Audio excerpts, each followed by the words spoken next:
मुलांना पालक खाऊ घालण्यासाठी पालकाचे पराठे, पालक सूप, पालक पनीर हे सगळं करून झालं बरं का. म्हणजे एकदाच नाही, 2-2, 3-3 वेळा त्यामध्ये बदल करून बऱ्याच प्रकारे करून घातलं, पण ते काही अप्रूव्ह होईना.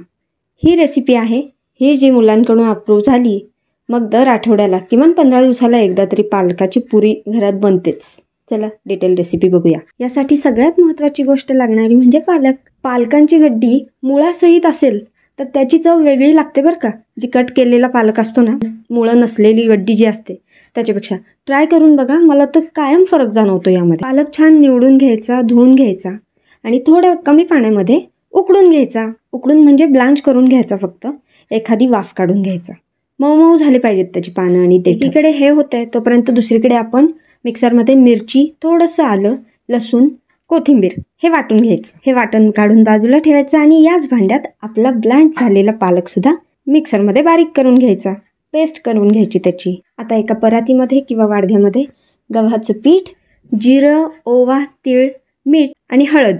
हळदीनं हिरवा कलर असा प्रॉमिनंट होतो, उठून दिसतो छान. यामध्ये आपलं ते वाटण आणि पालकाची प्युरी हे सगळं टाकायचं आणि छान घट्ट गोळा मळून घ्यायचा.